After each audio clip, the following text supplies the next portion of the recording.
After the rest day in the FIDE Grand Prix tournament in Tashkent, the players came out fighting. Round 5 was a cracker, and the pick of those games, it was between Karjakin and Jobava. Karjakin with the white pieces. Now, on paper, you could say Karjakin is the favourite, but Jobava is such an interesting, exciting, original player that, well, anything can happen. Game starts out as a Karjakin, and it's a fairly quiet start. Jobava picks this solid variation. Now, not G takes F6, which is of course possible, but E takes F6. And I mean, this has, well, a solid reputation. Black is able to bring his pieces out very easily, but of course he's damaged his structure a little bit. But easy development for black. Now here's a little trick. The queen checks on e7. Now white has a choice. Either you can exchange queens, but, well, with simple development for black, shouldn't be any problem there. Or white is forced to go back with the bishop. So the bishop has to play back to a less active square. Now we're back on normal lines. So both sides develop. h3, well, that takes away this square from the bishop. Rook d8, good move. You can see how black is able to bring his pieces out very easily.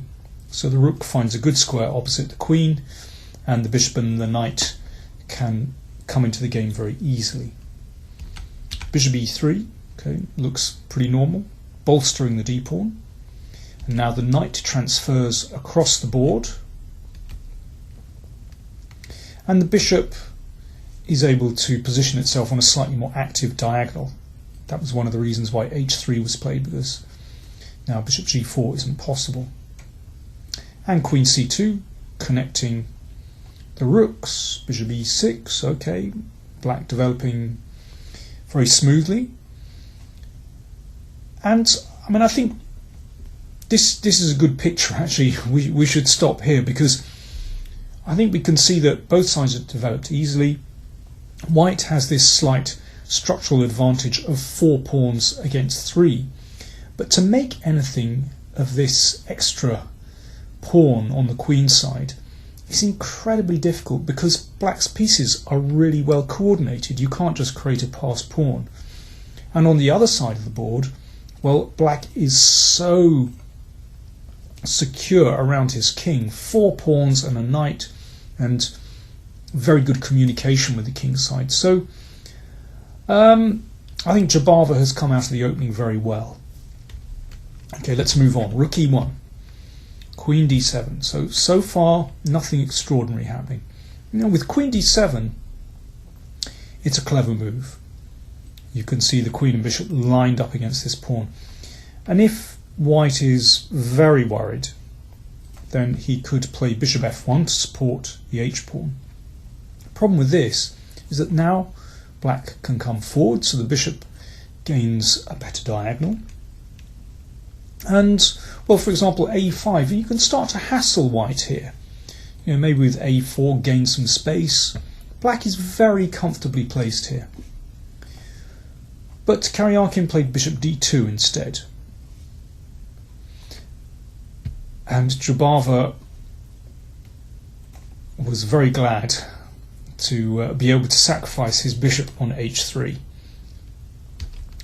After the game, Karjakin said he thought that actually this sacrifice should be a draw, but he had clearly underestimated black's chances. First of all, let me show you what happens if white just plays very casually here with, say, queen d1, just protecting this knight.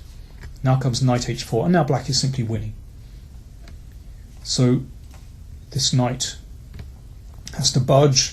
Well, let's say knight takes h4, and now it's a forced checkmate. Watch out for this checkmate, because we're going to see it over and over again in later variations in the game. So checkmate, a very standard mating pattern with the bishop and the queen.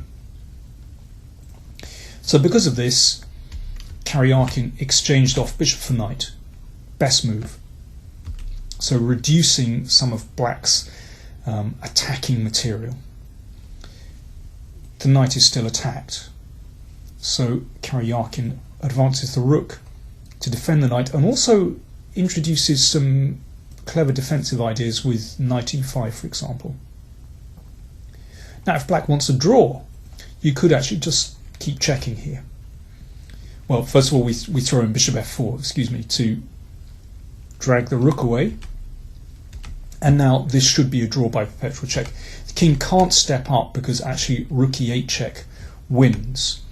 We can exchange everything on e3 and then give a check on g2 and you win the knight. So basically in this position the king has to step to the side and then it's just a draw by perpetual check. But instead of playing that, Jobava shows with g5 that he wants to play for a win. And this introduces the idea of g4. This is the move that black is angling for, to remove the knight and then deliver checkmate as we saw before. For example, if queen d3, then g4. If the knight moves in here, then the queen goes back. Well, the knight is stuck here. So if the knight goes back, then black checkmates in exactly the same way as we saw before. So here, and then queen h2 and queen f2. So that's the main idea, g4. So Karjakin under pressure.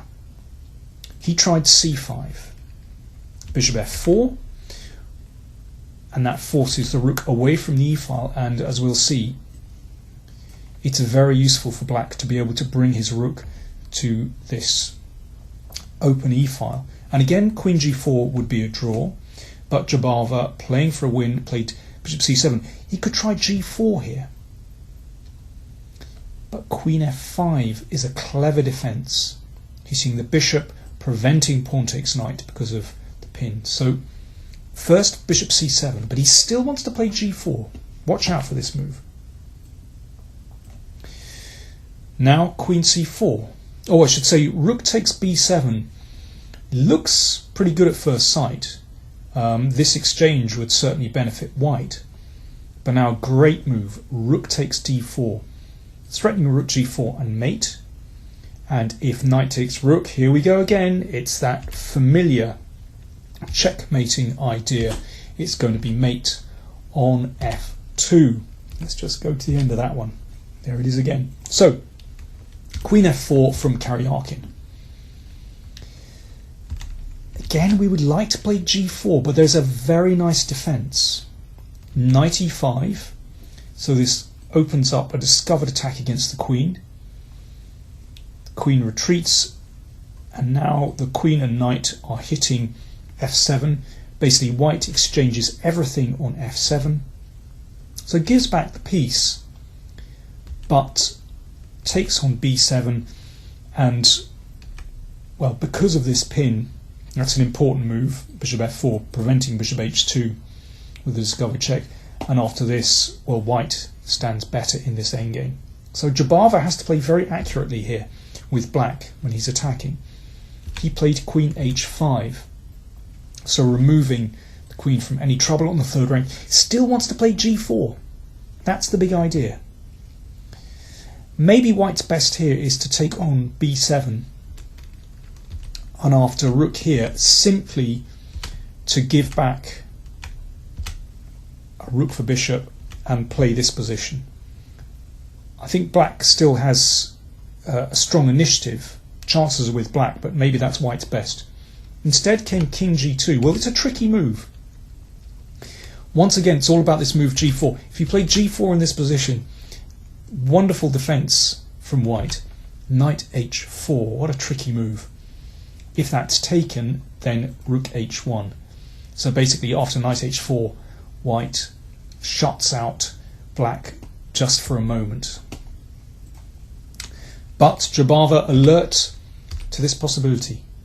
He checked, and now here's the next attacking option. He brings the rook to the e-file, preventing the king running, and then he's going to return to attacking the king. Rook e1 played. Check. King came back, and now rook takes. Knight takes loses. I hope you know how. Bishop h2, and it's going to be mate with the queen on f2. So bishop e1 forced. And now queen g4 check. If rook e8 straight away, that's the move he wants to play, then knight e5, very annoying. And here's a great move. Rook h3, deflecting the queen from defending f7. Queen f7 check, and well, the rook is going to be taken with check, and white is fine. So first of all, Jobava just gets the queen out of the way and then slides the rook over. And there are problems here. Well, let me show you what the threat is. You ought to know by now. Okay, random move for white, a3. And here's the threat. Here, rook takes, and our favourite checkmate. It'll be checkmate with the queen on f2. Let's go back. So after this, knight g1. So the rook is defending along the third rank, but bishop h2, great move. And here, Karjakin cracks. He should have played knight h3. It's the only move. And now queen e4 threatens the bishop and queen h1 mate.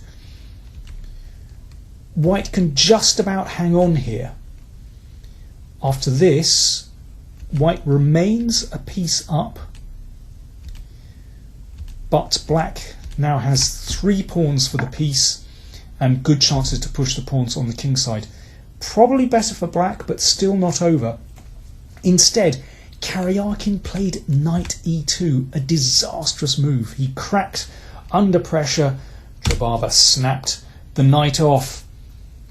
If queen takes knight, queen g1 is checkmate. Wonderful stuff. But it's all over. Let's go back. Rook takes b7 was played by Karjakin. There's no longer any defense. Jobava slid the rook back to e6. The king can't escape, and on the next turn, queen g1 is going to be checkmate. Fantastic attack. And Jobava now has, I believe, 3 out of 5. Yep, he has 3 out of 5. While I was recording this, in fact, there was still one game going on, but the leader, Maxime Vachier-Lagrave, lost today, so the players are all bunching up. Look out for Jobava. He's such an exciting player.